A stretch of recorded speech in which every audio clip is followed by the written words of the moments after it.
మకరం వారి కనుక చూసుకున్నట్లయితే మీకు సప్తమ స్థానంలోకి ఈ యొక్క గురువు, బుధుడు, శుక్రుడు కలిసి ఉంటున్నారు. అలాగే మరొక విషయం ఏంటంటే ఈ మూడు గ్రహాల యొక్క కలయిక జూన్ 23వ తేదీ నుంచి జూలై 5వ తేదీ వరకు కలిసి ఉంటాయి ఈ మూడు గ్రహాలు.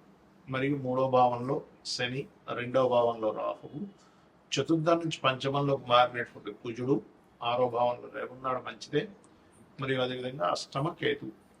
మరి ఈ మూడు గ్రహాల యొక్క కలయిక ఒక యోగాన్ని ఇస్తుంది. కాబట్టి మీకు ఎటువంటి యోగాన్ని ఇవ్వనుంది, ఏ దేవత ఆరాధన చేసుకోవాలి, ఎటువంటి విషయాల పట్ల మీరు చాలా జాగ్రత్తగా ఉండాలి అనేటువంటి అంశాలు చెప్తుంది. నేనప్పటికీ చెప్పిస్తుంది సాక్షాత్ లలిత అమ్మవారిగా భావిస్తూ ఆ లలితాంబిక అమ్మవారి యొక్క అనుగ్రహం మీకు పరిపూర్ణంగా కలగాలని మనస్ఫూర్తిగా కోరుకుంటూ, ఇక్కడ ఎప్పుడైతే మీకు మీ లగ్నం నుంచి అంటే మకరం నుంచి కానివ్వండి, మకర రాశి అనుకోండి, లగ్నం అనుకోండి, సప్తమంలో 3 శుభగ్రహాలు వచ్చినందుకు మీ యొక్క జీవితంలో పార్ట్నర్స్ మూలంగా లేదా జీవిత భాగస్వామి మూలంగా కొంతవరకు సపోర్ట్ అనేటువంటిది ఖచ్చితంగా లభిస్తుంది. రెండవ విషయం, వివాహం కోసం ఎప్పటి నుంచో మీరు చేసే ప్రయత్నం, అందులో ముఖ్యంగా ఇష్టపడిన వారిని, బంధువర్గంలో ఉండేటువంటి వారిని, మీరు ఎక్కడైతే చదువుకున్నారో ఆ చదువుకున్న ప్రదేశంలో కలిగిన కొన్ని పరిచయాలు, అలాంటి పరిచయాల మూలంగా కలిగేటువంటి కొన్ని సంబంధాలు రావడం అనేటువంటిది మీకు కనబడుతుంది. కాబట్టి ఈ విషయంలో ఈ రకంగా ఉంది. అదేవిధంగా వ్యాపార అభివృద్ధి ఉంటుంది. గురుబలం, మీకు గురుబలంతో పాటు శుక్ర బుధుల యొక్క బలం కూడా రాశి మీద ఉంటుంది. కాబట్టి మీకు ఇది ఒక రకంగా చెప్పాలంటే చాలా మంచి సమయంగా చెప్పుకోవచ్చు. ఏదైనా ఉపాసన చేసుకోవడానికి, లేకపోతే ఏదైనా గురుబలం పెరిగింది అంటే మీరు ఒక ప్రయత్నం చేయడానికి చెప్పాలంటే. అదేవిధంగా 3వ భావంలో ఎప్పుడైతే శని ఉన్నాడో, ఈ శని గురు శుక్ర బుధ గ్రహాల యొక్క దృష్టిలో ఎప్పుడైతే ఉన్నాడో మీరు చేసే ప్రయత్నానికి కూడా గురుబలం పెరుగుతుంది చెప్పాలంటే. కాకపోతే కాస్త స్నేహితుల మూలంగా, ప్రేమ వ్యవహారాల మూలంగా కొంతవరకు చెప్పాలంటే కొంత స్ట్రెస్ అనేటువంటిది ఉంటుంది. స్నేహితులు, ప్రేమ వ్యవహారాలు, ఇటువంటి విషయాల మూలంగా అది ప్రధానంగా చూసుకోండి. అలాగే మరొక విషయం ఏంటంటే ఇక్కడ గమనించినట్లయితే ఈ యొక్క గ్రహాల యొక్క స్థితి, మీరు షేర్ మార్కెట్ విషయాల్లో కొద్దిగా జాగ్రత్తగా ఉండాలి. మరియు తాతగారి ఆస్తి విషయంలో, ఎందుకంటే ఇక్కడ సప్తమంలో అధిక గ్రహాలు ఉన్నందుకు తాతగారి ఆస్తిని అమ్మడానికి మాత్రం చాలా అనుకూలంగా ఉంటుంది. కానీ తాతగారి ఆస్తి విషయంలో ఎప్పుడైతే మీకు అష్టమ స్థానంలో కేతువుడు, కుజుడు యొక్క దృష్టి పడుతుందో అక్కడ కొన్ని గొడవలు అనుకోండి, కొంత డిస్టర్బెన్సెస్ అనేటువంటివి కూడా మీకు కలుగుతూ ఉంటాయి. కాకపోతే ఇక్కడ గ్రహాల్లో 3లో ఉండే శని మంచి ఫలితాలు ఇస్తున్నాడు. 2లో ఉండేటువంటి రాహు కూడా ఆన్లైన్ రిలేటెడ్గా కూడా మీకు ధనయోగాన్ని అనేటువంటిది కలిగింపజేస్తున్నాడు. ఇక మీరు నిత్యము చేయవలసినటువంటి దేవతారాధన, సుబ్రహ్మణ్యేశ్వర స్వామి యొక్క ఆరాధన, లలితా సహస్రనామాల యొక్క శ్రవణం చేయండి, పఠనం చేయండి.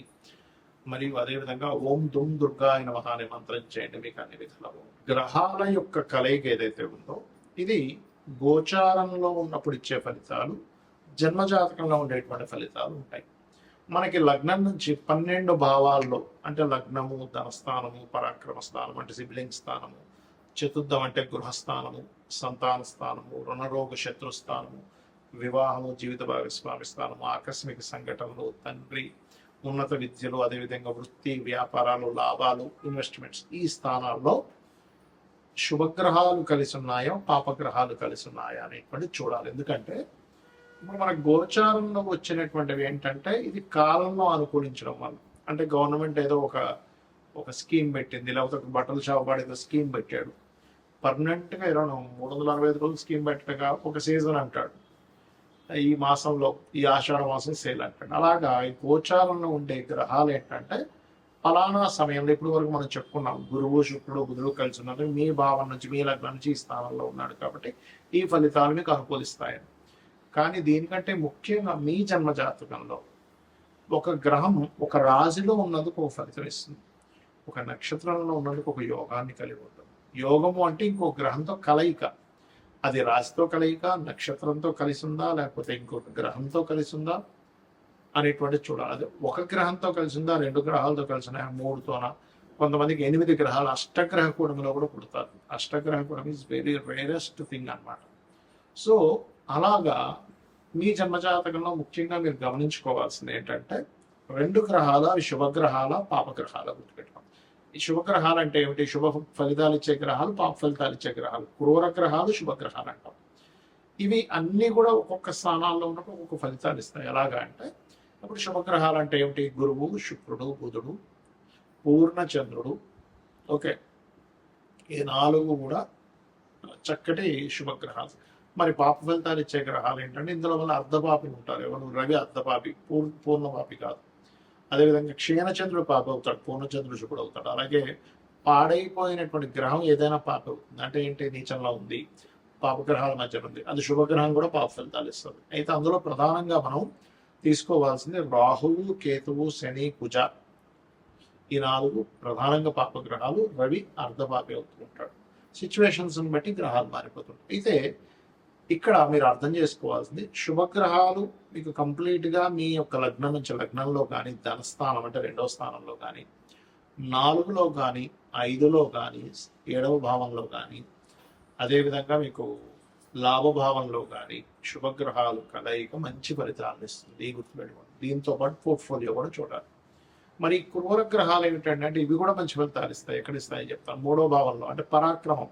మీకు ధైర్యంగా ఒక పని చేయాలంటే క్రూర గ్రహాలు కలయిక ఉండాలి. అంటే ఏమిటేమిటి? రవి కుజులు కావచ్చు, శని కుజులు కావచ్చు, అదేవిధంగా మనకి కుజుడు రాహువు కావచ్చు, కుజుడు రవి కావచ్చు. ఇలా ఇప్పుడు నేను చెప్పినటువంటి గ్రహాలు ఏవైతే రాహువు, కేతువు, కుజుడు, రవి అండ్ పాప ఫలితం, పాప సంబంధం కలిగిన గ్రహం, ఇవి ఏం చేస్తాయంటే వెరీ క్లియర్గా ఇవి మీకు 3లో ఉన్న, 6వ భావంలో ఉన్న, 3లో ఉంటే పరాక్రమాన్ని ఇస్తుంది, ధైర్యంగా ఒక స్టెప్ తీసుకోవడానికి ఇస్తుంది. 6వ భావంలో ఉంటే శత్రువు నిలబడలేడు మీ ముందు. గుర్తుపెట్టుకోండి. 6లో కుజుడున్న జాతకుడు చూడండి, ఈ శత్రువు మీ ముందు నిలబడలేడు. శత్రువు నాశనము అంటుంది శాస్త్రం. అదేవిధంగా 6వ స్థానంలో అధిక గ్రహాలు. ఇంకొక ఇబ్బంది కూడా ఉంది. ఏమిటది అంటే కొంచెం ఎక్కువ కర్మలు పెండింగ్ ఉన్నాయి, కొంచెం ఎక్కువ పోరాటం ఉంటుంది లైఫ్లో పాపగ్రహాలు ఉన్నందుకు. కాకపోతే పోరాడేటువంటి శక్తిని కూడా ఆ గ్రహాలు ఇస్తాయి. గుర్తుపెట్టుకోండి. అలాగే దశమంలో కూడా పాపగ్రహాలు మంచిది. ఎందుకంటే దశమం కూడా కార్యం చేయడానికి ఉండేటువంటి ఫలితాన్ని ఇచ్చేటువంటి స్థానము. సో ఎప్పుడైతే దశమ స్థానంలో పాపగ్రహాలు ఉన్నాయో, క్రూర గ్రహాలు ఉన్నాయో, అది ఇచ్చేటువంటి రిజల్ట్ ఏమిటి అని చెప్పి చూసుకున్నట్లయితే ఖచ్చితంగా అది కూడా మంచి ఫలితాలను ఇస్తుంది. ఇచ్చి తీరుతున్నందులో ఎటువంటి సందేహం లేదు. అలాగే మరొక విషయం ఏంటంటే ఇక్కడ గమనించినట్లయితే ఇక్కడ మరి లాభంలో ఏంటంటే శుభగ్రహాలు, పాపగ్రహాలు రెండూ ఫలిస్తాయి. మరి 12వ స్థానంలో ఉండేటువంటి గ్రహాలు ఒకవేళ శుభగ్రహాలు ఉంటే, పాపగ్రహాలు ఉంటే ఏంటంటే అది కంఫర్ట్, విదేశాలకు వెళ్ళేటువంటి విషయం, ఇన్వెస్ట్మెంట్ చేసేటువంటి విషయం. అంటే 12వ స్థానంలో ఉండేటువంటి గ్రహాలు ఒక్కోసారి శుభగ్రహంతో, శుక్రుడితో చేసిన పాపగ్రహాలు అనుకోండి, అలవాట్లు కొంచెం వ్యసనాలు అలవాట్లు ఎక్కువ అవుతుంటాయి. అంటే వ్యసనాలని, ఇన్వెస్ట్మెంట్స్ని, అదేవిధంగా మీరు విదేశాలకు వెళ్ళేటువంటి అంశాన్ని 12వ భావం చెప్తుంది. కాబట్టి ఆ యొక్క విషయంలో జాగ్రత్తగా ఉంది.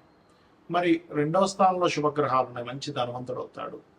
కలయిక ఎక్కువ గ్రహాలు, శుభగ్రహాలు కలయిక. పాపగ్రహాలు కలయిక ఉందనుకోండి, కుటుంబ సభ్యులతో ఎప్పుడూ ఏదో ఒక పేచి, కుటుంబ సభ్యులు ఇతనికి సపోర్ట్ చేయకపోవడం, లేకపోతే ఇతను కుటుంబ సభ్యులతో కలవలేకపోవడం అనేటువంటి జరుగుతూ ఉంటుంది. కాబట్టి ఎప్పుడూ కూడా శుభగ్రహాలు, పాపగ్రహాలు రెండూ మంచివే, కానీ అవి ఎక్కడ ఉంటే ఎటువంటిది అనేటువంటి చూసుకోవాలి. ఎలా అంటే ఇప్పుడు చిన్న ఎగ్జాంపుల్ చెప్తానండి. మాకు మెడ ఉంది, మెడ దగ్గర మూవింగ్ అయ్యేటువంటి మజిల్ ఉండాలి. అంతేగాని స్టిఫ్గా ఈ చేయి దగ్గర ఉన్నట్టుగా స్టిఫ్గా ఉండేది ఉంటే ఇక్కడ పనికిరాదు. ఎందుకంటే ఎటు చూడలేము, తిరగలేము, మాట్లాడలేము, అటు ఇటు తిప్పలేము. అంటే ఇది మూవింగ్ అయ్యేలా ఉండాలి, అంతే కదా.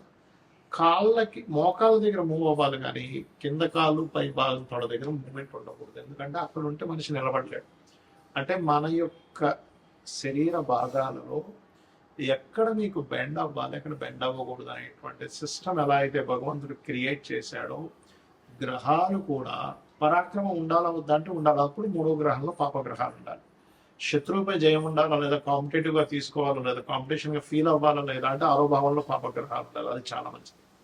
మరి ఎటువంటి ఒడిదుడుకులు వస్తున్నా నేను కెరీర్లో నిలబడాలంటే దశమంలో పాపగ్రహాలు ఉండాలి.